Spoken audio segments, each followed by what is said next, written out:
Hello, I'm Andy Hargreaves, and I want to talk to you just for a few minutes about deep collaboration. Not collaboration that is forced and fearful, or collaboration that is fast and furious, but collaboration that has impact and integrity. When we collaborate, we don't just talk together, though that's an important part of it. We also work together. Collaboration is co-labor, to labor together. It's important work, and it's hard work, and it is impactful work. And one of the first people who understood this in teaching probably wrote the most important book about teaching that has ever been written 40 years ago. And his name was Dan Lorty, and he wrote a book called School Teacher. He interviewed 94 teachers in the greater Boston area, and he asked them about the work they did, how they felt about it, what their day was like, what a good day felt like.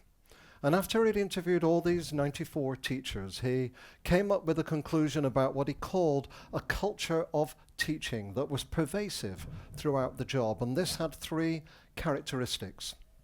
The first was individualism. Teachers, he found, mainly taught by themselves, in isolation, in the egg crates of their own classrooms, separated from other teachers, with no feedback about what they did or moral support for when things went badly. Second was presentism. Presentism meant that teachers tended to focus on things that would immediately make a difference with their own children here and now within their own classes, rather than vaguely investing in curriculum planning or interdisciplinary innovation, or things that in general would have a return in a few months or a few years or perhaps never at all. And the third thing was what he called conservatism, with a small c.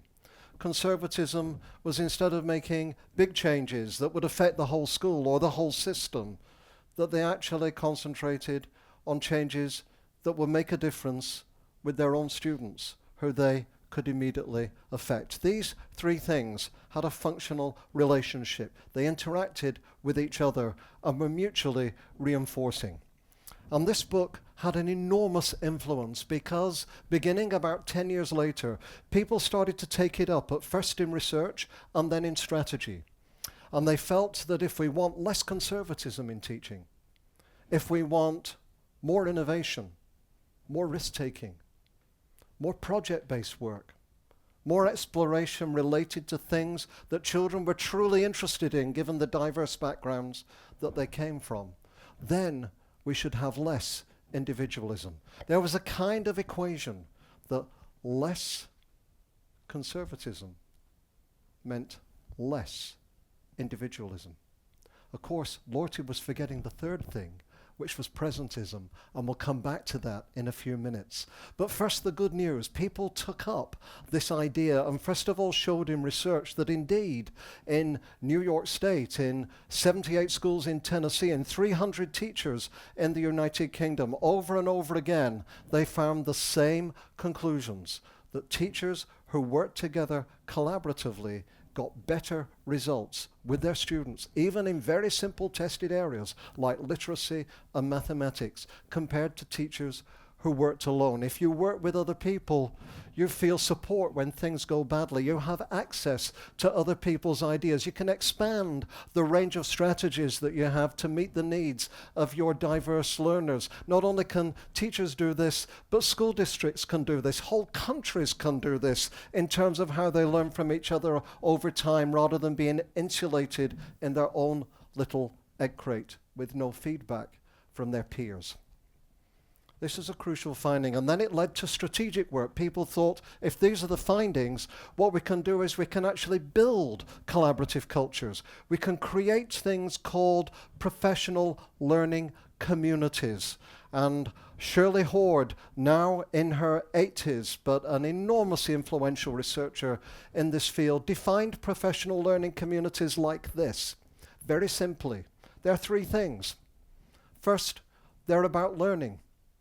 And because they're about learning, they're about the students learning. So when we work together, we focus on the students learning. They're about the teachers learning. Teachers have to be able to learn just as much as the students do. And third, they're about the organizations learning, so that whenever we have a problem, we don't rush to a solution and think we have this policy, this reaction. But first of all, we think not what we must do, but what is it that is the difficulty here, and how might we be able to solve it together.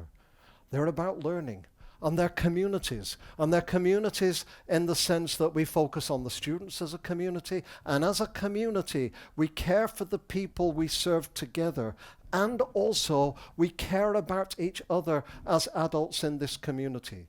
We care about our mutual well-being as well as the people that we serve. And as well as being learning communities, they're professional learning communities, which means a couple of things. It means we take the evidence seriously, the evidence of research, the evidence of the data that we collect, the evidence of our own judgment.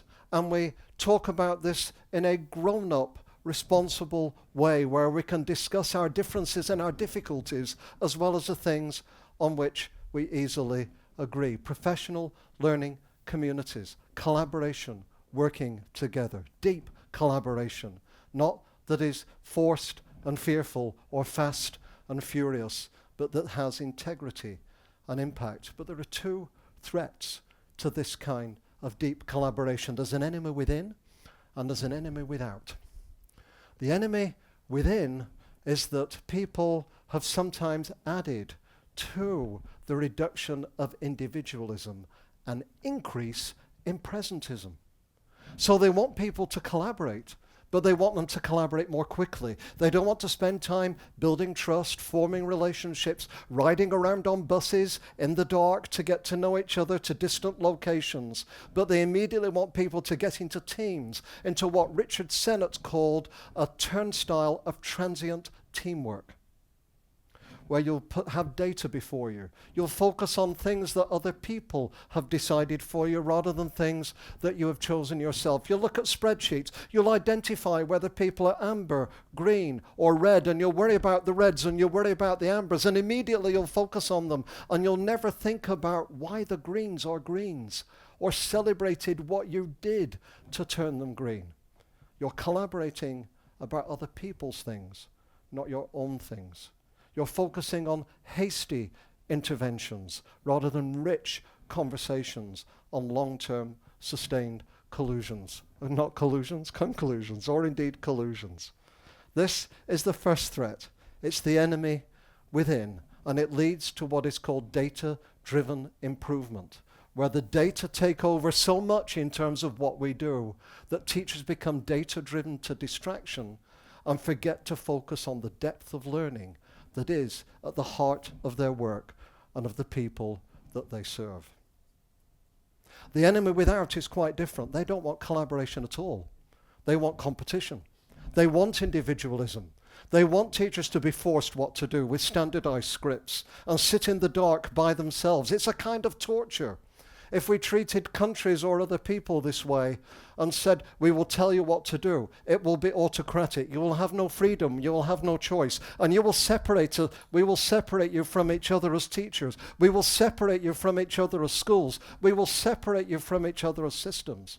We will regard this as a kind of abuse. But this is what some people want to do to schools and want to do to teaching, to make them autonomous, so autonomous that they're separate from each other, get no help, get no support, get no learning, and to do this in a speeded up way that they've no time to concentrate on the long-term things that make a difference. And they'll find research to justify what they do. They'll find research that says collaboration is overrelated, or that professional development has no impact and no effect, and therefore we shouldn't develop teachers at all. We shouldn't have them collaborate. We shouldn't provide the money or the time or the investment or the taxpayers' dollars for them to do it. But what we should do instead is evaluate them individually in relation to test scores and make them compete against each other, and pay those who do really well and get rid of those who do really badly. A system that works in things like General Electric or in Amazon.com where every year we remove the bottom percentage in relation to the formal evaluations that we do. The evidence of this is it has no systematic impact on the improvement of performance at all, but ideologically we repeat our efforts to try this over and over again. What we want is not collaboration that's fast and furious, not collaboration that's forced and fearful, or a world where there's no collaboration at all, but one where we truly have communities of people who work together and support each other for a common cause. Learning communities that focus on everyone's learning, the children, the adults, the organizations. And professional learning communities that do this in relation to evidence and judgment in a grown-up, responsible way. If we do all this, we will remember the words of Helen Keller, which are, "It is better to walk together with someone else in the dark than it is to walk alone in the light." But even better than Helen Keller, as all the participants in the Atlantic Rim Collaboratory understand as they sit on the edge of the Arctic, is that when one goes together with others into the depth of night and looks north, there you will see in the midst of dark the magic of some of the best light in the world. And this is deep collaboration, professional learning communities. Thank you.